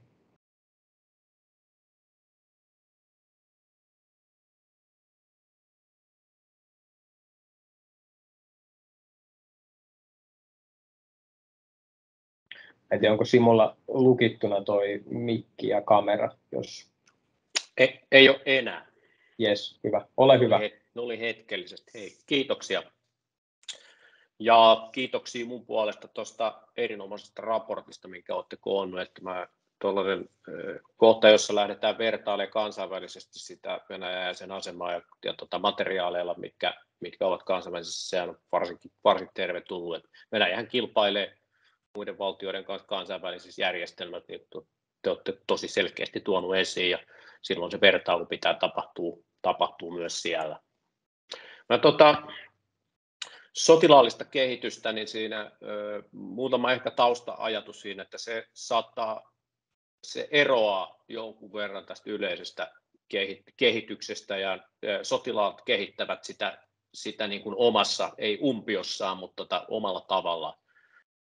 Ja siellä näkyy niin systeemiajattelu näkyy hyvin tiukasti edelleen, että se on venäläiset sen aikanaan otti läntisistä lähtökohdista, loi siihen oman terminologian ja sitten muovasi sitä pikkusen aikana neuvostoaikana ideologialla vielä. Ja sitten se, mitä ne lähti mallintamaan asioita, niin ne koki, että läntiset mallit oli vähän pessimistisempia kuin heidän ja he arvioi ihmisen vaikutusmahdollisuudet aikanaan isommiksi, niin se oli se venäläinen peruskritiikki siihen, että sosiaalisten systeemien huomioinnin on tärkeää, että ihminen pystyy vaikuttamaan. Tuossa sotilaallisessa kehittämisessä siellä näkyy edelleen ne samat käsitteet ja samat mallit niin näkyy, mitkä on näky silloin 70-luvulla ja 80-luvulla. Ennakointi, ennuste, perusmenetelmät. Keskeisenä päämääränä on tulevaisuuden konflikti ja sodankäynnin tulosten epävarmuukseen ja teknologisen vallankumouksen vaikutusten pienentäminen. Ihan sama ralli on tänä päivänä käynnissä. Että se, missä alueella sovelletaan sitten, niin on se sotataito ja taktiikka, asejärjestelmien kehittäminen ja hankinnat. Ja ne on periytynyt siihen nykyiseen ennakointiajatteluun ja pohtii sitten näitä tekijöitä niin kuin tieteiden teknologian nopean kehitykseen ja teknologisten vallankumousten vaikutuskohteina. Siellä, mitä siellä käytännössä tehdään, niin kuin varmaan tehdään muuallakin, niin ne toteuttaa sotilaallisen toimintaa, ekstrapoloi, laatii asiantuntija-arvioita, pelaa sotapelejä ja järjestää esikunta- ja johtamisharjoituksia ja pohtii sitten niiden tuloksia. Ja se ehkä, mihin tuosta eteenpäin voisi mennä, niin on tosiaan niin tämä 2016 tieteellis-teknologisen kehityksen strategia Venäjällä, niin siitä ei löydy mitään sotilaallista teknologiaa, puolustushallintoa, asevoimia, puolustuksellisia yrityksiä erikseen. Niiden oletetaan sisältyvän viranomaisiin valtiollisiin elimiin, että he toimii siellä erillisenä, että sitä kytkentää ei ole selkeästi muodostettavissa näiden eri hallinnonalojen välillä. Tässä tietysti voidaan esittää kysymys, että missä kulttuurissa, missä maassa tämä kytkentä sitten toteutuu, niin sekin on varmaan ihan mielekäs kysymys. Tuossa työssä tuli tosi hyvin esiin se asia, minkä venäläiset tuo esiin oikein mainiosti, että Venäjällä on käynnissä sitten tieteen ja tutkimuksen kehityksen kohdalla kolmas tai nyt varmaan ehkä neljäskin vaihe. 90-luvun romahdus, 2002-2006 asetettiin pitkän aikavälin tavoitteet, 2007 alkaen tieteestä sitten lähdettiin tekemään sitä innovaatiokehityksen moottoria. Ja 2012 eteenpäin sitten sitä lähdettiin sotilaallisen uhkan ja geopoliittisen ja geotaloudellisessa kontekstissa niin viemään eteenpäin. Eli se näkemys siitä, se ei välttämättä ne nimenomaan Medvedevin johdolla viedyt modernisaatioajatukset, niin ne ei näkynyt kyllä ihan hirveästi tuolla sotilaallisen ennakoinnin ja ajatusten puolella. että siellä 2012 ne päämäärät ilmaistiin aika selkeästi niin ja sitten lähdettiin tätä ennakointia myös viemään eteenpäin. Siellä on ehkä sellainen huomioitava tekijä, että se imitointi ja jäljittely, niin se on venäläisen tieteellisen, taloudellisen, teknologisen kulttuurin niin kuin perusta. Ja neuvostojen maan aikana niin sitä sanottiin tieteelliseksi teknologiseksi kiihdytykseksi, kutsuttiin tätä jäljittelyä. Ja nyt sitten Venäjän aikana niin se on saanut uuden ilmauksen mun ymmärtääkseni, että se on innovaatio ja teknologinen modernisaatio, niin se tarkoittaa myös sitä imitointia ja jäljittelyä omalta osaltaan, että nämä sellaista, niin kuin olette tuonut esiin, sellaista innovaatiokulttuuria ja käsitejärjestelmää, mikä taas sitten meidänkin tieteellisessä, taloudellisessa, teknologisessa niin kuin kehitysmalleissa niin on, niin sellainen se vähän niin kuin päälle liimattiin silloin Medvedevin aikana. Ehkä tuosta ennakoinnista 2012 jälkeen, niin niitä on viety eteenpäin niitä ennakointimalleja, ja siellä on tällainen kuin 46.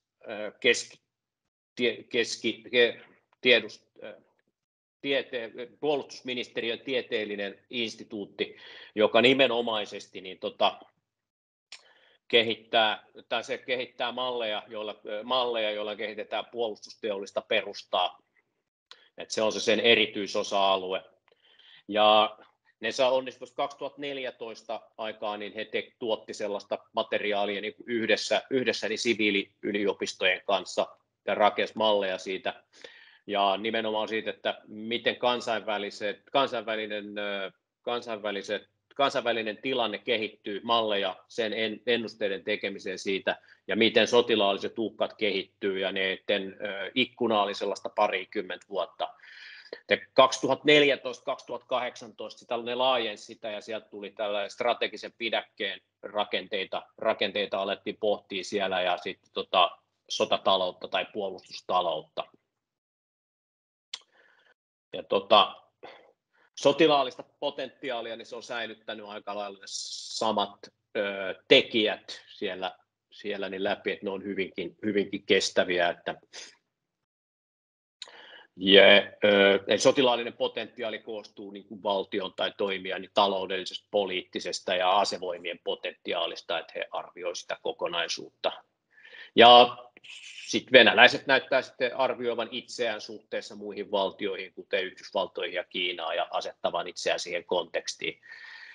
Ja tällä on sitten tietysti seuraukset siihen sotilaalliseen suunnitteluun, sotilaallisten strategioiden muodostamiseen ja sekä sitten siihen, että miten halukkaita venäläiset on siihen voimankäyttöön.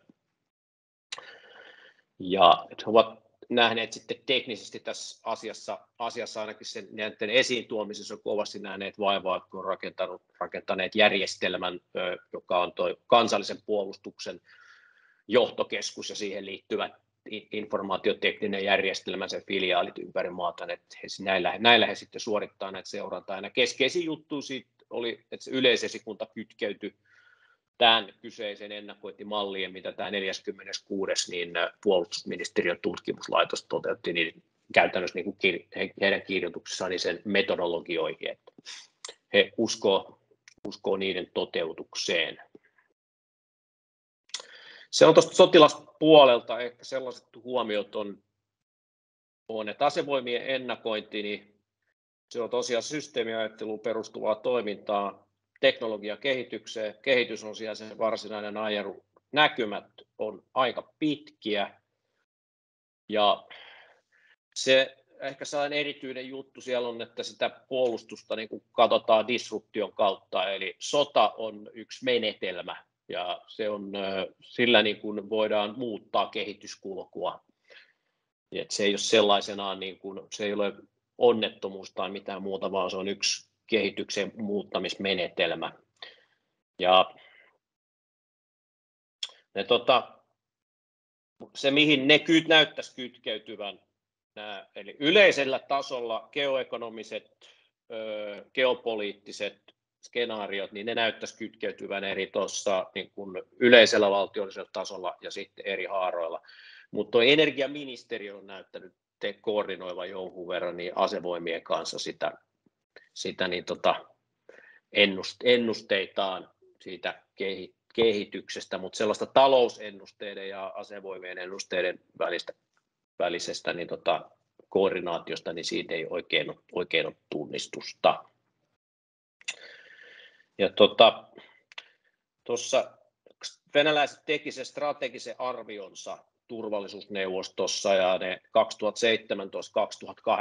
ne sitä viestitti jonkun verran, mutta ne ei siitä mitään versiota, niin ne ei työntänyt julki, eli turvallisuusneuvoston pääsihteeri Patrushev vaan toi ilmi, että tämmöinen on nyt tehty. Ja nämä me varmaan nähdään tällä hetkellä sen kyseisen strategisen arvion tuloksia, että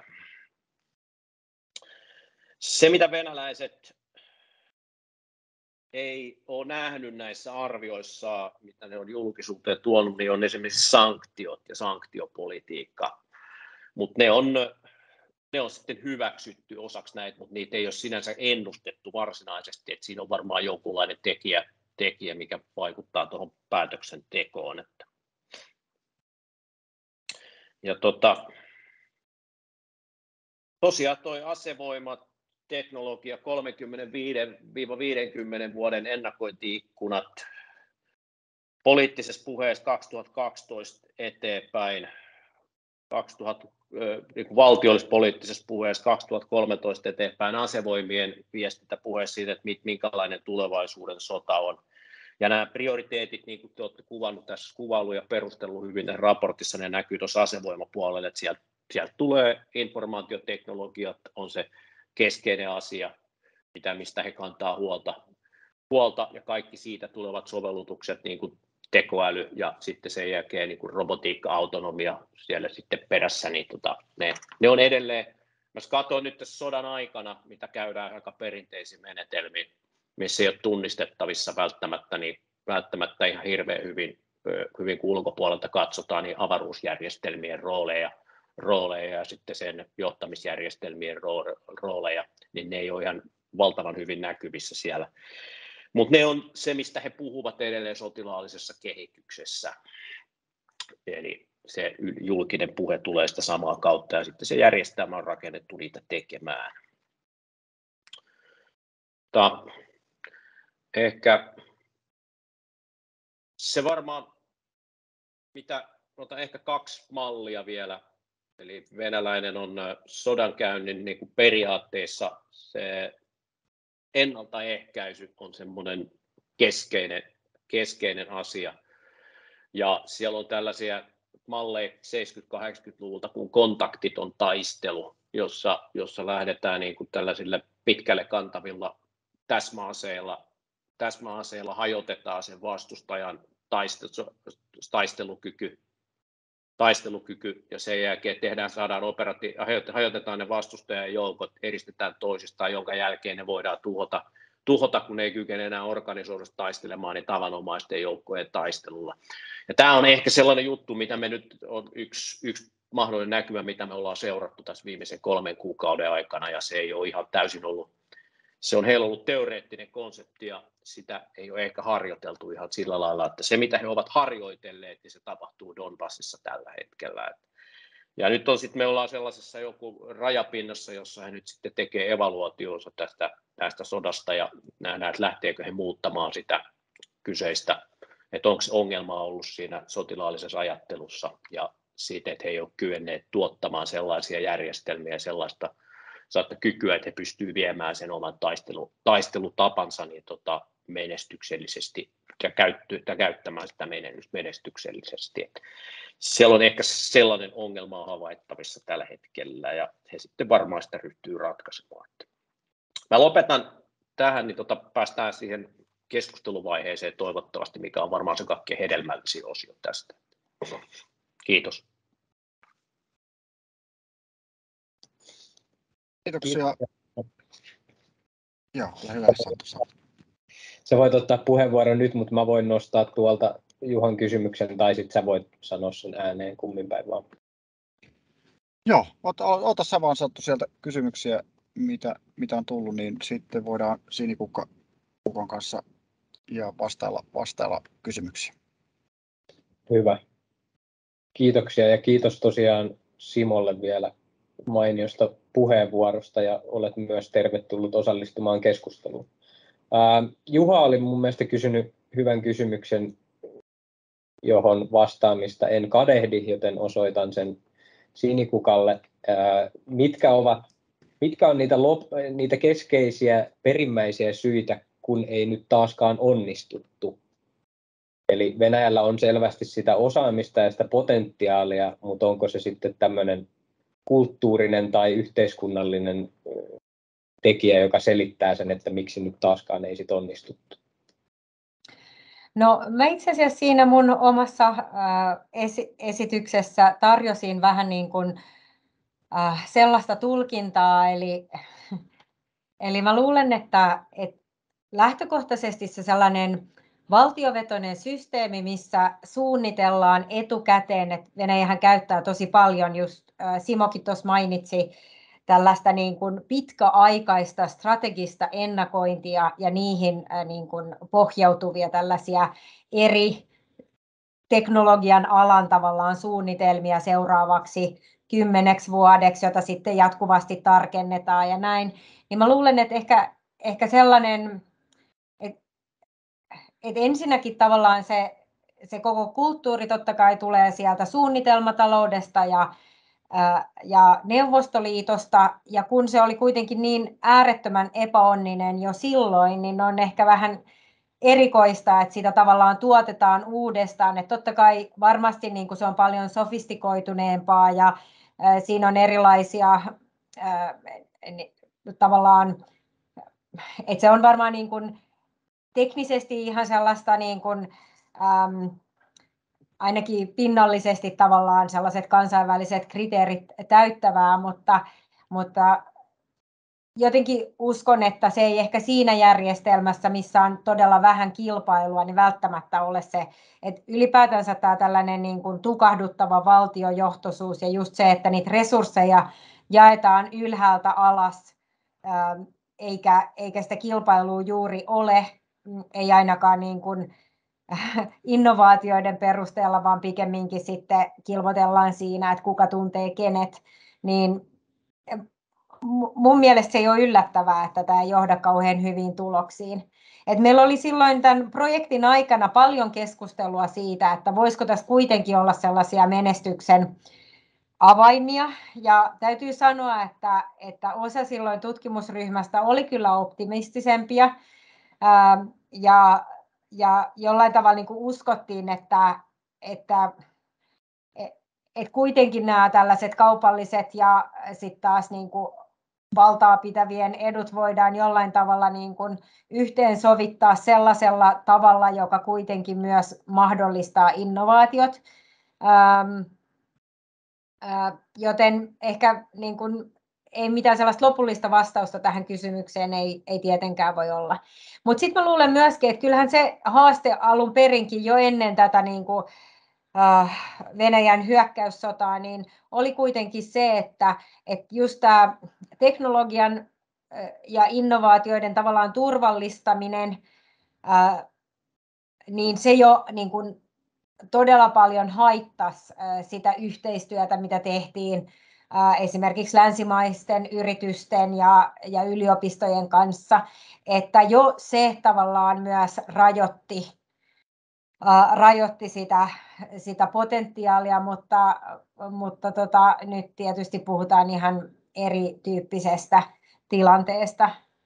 Eli mä luulen, että siihen on monta erilaista syytä, mutta että itse ajattelen näin, että tämä tukahduttava turvallistaminen plus sitten tosiaan tämä valtiovetoinen malli, niin ihan tällaisessa ainakin tulkinnassaan, mitä me ollaan nyt nähty Venäjällä, niin ei valitettavasti ole kauhean lupaava tie. Se näyttää, Satu Simo, jos sulla oleva kommenttipyyntö, niin varmaan samaan aiheeseen. Ole hyvä, Simo. Joo, siinä on yksi ajatus on, että heidän strategiansahan ovat niin kuin hyvin selkeä. He tunnistaa ympäristönsä vastaavalla tavalla, että me pystytään rationaalisesti niin kuin samoihin johtopäätöksiin tulla ympäristöstä, koska meillä on suurin piirtein sama data varmaan kaikilla venäläisillä meillä ja kaikilla muillakin. Mutta sitten sen jälkeen, kun se strategia on pohdittu, niin sitten se kytkentä siihen strategian toimeenpanijoihin, niin se manageri ja niiden strategien välinen kytkentä, niin se ei ole ilmeinen venäläiskulttuurista. Tuossa Sinikukka varmaan tarttui tuossa aika hyvin niihin syihin, mitkä siellä on takana, että se toimeenpanossa, niin siellä on niin paljon niiden managerien intressit ei välttämättä ole samat kuin tai niillä on paljon erilaisia intressejä, ja sitten se strategia ei ole vaan heillä käytännössä toimeenpantavissa, ja sitä kytkentää se strategia toimeenpanon kohdalla ei näy. Et ehkä tässä semmoisena esimerkkinä oli nyt tämä kyseinen operaatio, minkä he käynnisti, eli he käynnisti hyvin sellaisen operaation, mitä asevoimat ei ole harjoitellut missään kohtaa, että ei ole tunnistusta, että he olisivat harjoitellut sellaista operaatiota, mikä he toteutti tällaisen salamasotahyökkäyksen niin tuonne Kiovaan, joka sitten luhistui sitten ensimmäisen viikon jälkeen, ja sitten sieltä kuukaudessa päästiin pikkuhiljaa pois. Eli se, miten se asevoima tuosta pohtii, niin se on hyvin analyyttistä ja selkeäpiirteistä. Sitten sotilaana heidän operatiivisen ajattelunsa, niin se on ilmeistä. Mutta tässä kohtaa se asevoimien ajattelu ja se operaatio ja se asevoimien valmistautuminen, ne ei kohdanneet niin kuin millään lailla missään kohtaa. Tämä ehkä tässä niin kuin kommenttina siihen kulttuuriin. Kiitos. Satu, ennen kuin siirryt seuraavaan, sen verran kommentoin myös itse, että toi teknologian turvallisuustiminen, että siitä tavallaan se turvallisuus nousee keskeisesti tekijä. Sehän ei ole pelkästään niin kuin, totta kai tässä nykyisessä globaalissa ympäristössä niin kuin Venäjän spesifi asia. Ehkä Venäjä on vienyt sen aika paljon pidemmälle, mutta meillä on myös muita maita, joissa me nähdään samanlaista kehityskulkua, jossa me puhutaan kriittisistä teknologioista ja sillä aiheutetaan tiettyjä rajoittavia toimenpiteitä niin kuin siihen taloudelliseen toimintaan ja innovaatiotoimintaan. Ja Venäjä ehkä toimii itselle tässä niin kuin esimerkkinä sitten siis viedään niin kuin äärimmilleen, mutta että jos me tarkastellaan niin kuin laajemmin ja halutaan tarkastella, mitä voidaan oppia niin kuin laajemmin, niin itselle myös silloin, kun ruvetaan puhumaan kriittisistä teknologioista, niin sitten aina herää kysymys, että mikä on sitten, mitä työkaluja julkinen valta haluaa käyttää, kun se alkaa puhumaan kriittisistä teknologioista. Satu, siellä oli varmaan muita kysymyksiä vielä. Nostitko sieltä esille? Meillä on tässä vielä muutamia minuutteja aikaa. Joo, täällä oli parikin kysymystä Kiinan ja Venäjän TKI-yhteistyöstä. Jos ja kun se nyt tiivistyy se yhteistyö, niin mitä kumpikin siitä saa ja mitä luulette, että pyrkiikö Kiina tämmöiseen rusinat pullasta lähestymistapaan vai niin kuin aidommin tasa-arvoisempaan win-win-yhteistyöhön Venäjän kanssa? Sinikukka voi vaikka aloittaa ja sitten Joo, mä en ole itse asiassa perehtynyt tähän kauhean hyvin, mutta siis vähän seurannut keskustelua, niin siellä on esimerkiksi venäläisessä lehdistössä vähän arvosteltu sitä, että Kiina ei ole halunnut, että niidenkin itse asiassa tämä yhteistyö nyt Venäjän kanssa on tämän sodan jälkeen vähentynyt ja on niin kuin valiteltu, että minkä takia ei niin kuin edes niin kuin yllätä siihen edellisvuoden tasolle tai näin, että ilmeisesti ainakaan vielä ei ole niin kuin indikaatiota siitä, että Kiina mitenkään massiivisesti nyt lisäisi tätä sillä tavalla kuin Venäjä ehkä toivoisi, eli ehkä sitten kallistuisin enemmän siihen, oliko se jälkimmäiseen vaihtoehtoon, mutta on totta kai vähän vaikea sanoa, mutta tietysti Kiinallakin on kuitenkin esimerkiksi yritykset on aika varovaisia, niin kuin teknologiayritykset on aika varovaisia totta kai just näiden pakotteiden takia ja jotta he eivät itse niin kuin kärsisi ja vaarantaisi asemaansa sitten taas länsimarkkinoilla, että sekin tietysti vaikuttaa tähän asiaan epäilemättä, mutta on varma, että Arholla on vielä paljon pohditumpaa tietoa tästä asiasta, niin siirrän hänelle. Pohditummasta tiedä, mutta sanoisin näin, että niin kuin mainitsin tuossa esityksessä, niin jos me ajatellaan, että se tienristeys oikeasti on ollut siellä 90-luvulla ja me katsotaan Kiinan kehitystä ja sitten meillä herää, Kiina on ollut hyvin rationaalinen, tavoitteellinen siinä, miten se kehittää itseään, niin kehittää niin kuin osaamistasoaan. Se on siellä on päämäärähakuista selkeä toimintaa, siinä on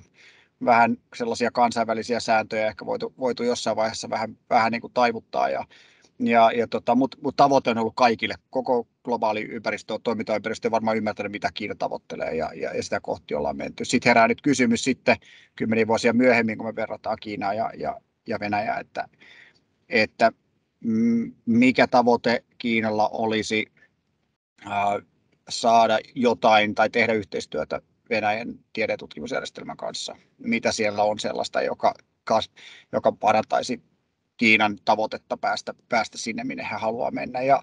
Ja mitä enemmän aikaa kuluu, sitä vähemmän on sille tarvetta. Tällä hetkellä me katsotaan Kiinan tiede- ja tutkimusjärjestelmää, niin vähenevissä määrin on välttämättä tarvetta yhteistyölle Venäjän kanssa. Ja enemmän on riskejä erityisesti nämä sanktiot, jotka sitten ulottuvat toimijoihin, jotka toimii jollakin tavalla Venäjän kanssa, niin ne on tehokas mekanismi. Tämän sanottua, niin on kuitenkin selvää, että Venäjällä, kun on nähty, että yhteistyö EU kanssa, erityisesti Saksan kanssa vähenee, niin on aloitteita erityisesti tällaisissa big science-projekteissa, jossa Venäjä ja Kiina pyrkivät tekemään voimakkaasti yhteen, mutta ne on yksittäisiä. Että kyllä mä sanon edelleen, että Venäjä on tehnyt todella paljon eurooppalaisten toimijoiden kanssa tutkimusyhteistyöstä hyvin laajaa ja paljon tällaisia isoja laajoja projekteja. Ja kyllä mä sanon, että se on menetys varmasti tavallaan molemmille osapuolille, mutta erityisesti Venäjälle, että sitä eurooppalaista. Mutta yhteistyötä on tehty myös Yhdysvaltoihin todella paljon. Ja senkin päättyessä. Kyllä mä sanon, että se on kyllä niin kuin ongelma ehdottomasti, että näin on ja haittaa. Että oikeastaan tuo Kiina-kysymyksen vastaus on mun mielestä, että mitä enemmän aikaa kuluu, sitä vähemmän. Ja Kiina on edelleen tavoitteellinen ja päämäärähakuinen ja mun on yhä vaikeampi nähdä, mitä päämääriä yhteistyö Venäjän kanssa voisi täyttää. Kiitoksia. Meillä on muutama minuutti enää aikaa. Viimeinen kysymys koski tätä, mistä on myös vähän puhuttu. Miten arvioisitte länsiyritysten massamaisen poistumisen Venäjältä, niin sen vaikutuksia Venäjän TKI-potentiaalin kehittymiselle? Arho voi vaikka napata. No, mä nopeasti muutamassa minuutissa vastaan, että miten Simo Pesu käytti tästä kiihdyttämisestä hyvää kommenttia. Siellä on varmaan erittäin kiihdytys. Me ollaan Venäjän osalta puhuttu jo siitä, että ovatko tekemässä toimenpiteet esimerkiksi rajoittaa niin kuin immateriaalioikeuksien, miten ne rajoittaa toimintaa. Ja sehän varsinaisesti varmaan kiihdyttää sitten jonkun aikaa, kun osaamista siirtyy nyt oikein niin kuin huomattavasti. Mutta pääomainvestointien puute tulevaisuudessa ja se innovaatiotoiminnan rajoittaminen ja sitten kun mennään tulevaisuuteen, niin kyllä mä luulen, että monessa yrityksessä laaditaan tällä hetkellä uudenlaisia arvioita ja tulevaisuudessa vaikka sanktiot poistuisi, niin kyllä aika monessa yrityksessä varmaan lasketaan, että kuinka paljon tämä kierros maksoi, että kuinka paljon ollaan valmiita ensi kierroksella laittamaan investointeja sisään. Kiitoksia. Tässä vaiheessa mä voisin antaa jälleen, Arho, sulle vielä lopetuspuheenvuoron ja omasta puolestani kuuntelijoita ja katselijoita. Pyrittiin olemaan tarkkoja, että aloitettiin ajallaan ja pyritään lopettamaan vielä ajallaan. Meillä on muutama minuutti jäljellä ja mä käytän sen hyvin kiittäessäni projektin ohjausryhmää. Meillä oli oikein hyvä yhteistyö meidän ohjausryhmän kanssa ja arvokkaita kommentteja meidän ohjausryhmältä koko hankkeen ajan. Ja mä uskon, että se näkyy meidän raportin lopputuloksessa kyllä hyvin merkittävästi. Lämmin kiitos vielä Simo Pesulle osallistumisesta ja kommenttipuheenvuorosta ja tietysti sitten projektiryhmälle. Tätä on ollut näin projektipäällikön mielestä on ilo tehdä tätä hanketta ja saatiin mielenkiintoinen ja hyvä lopputulos aikaiseksi. Ja toivon, että kuuntelijat perehdytte raporttiin ja mielellään myös jaatte raporttia sidosryhmille, jolle koette, että siitä on arvoa, niin nyt olette osallistuneet tilaisuuteen, niin jaatte tuota raporttia ja mielellään vastataan varmaan tässä projektiryhmän sisällä, niin jos herää kysymyksiä tämän tilaisuuden jälkeen, niin voin sanoa, että rohkeasti olkaa yhteydessä, niin varmaan vastaamme hankkeeseen liittyviin kysymyksiin jatkossakin. Lämmin kiitos mun puolesta vielä kaikille osallistujille ja oikein hyvää päivänjatkoa. Kiitos. Kiitos.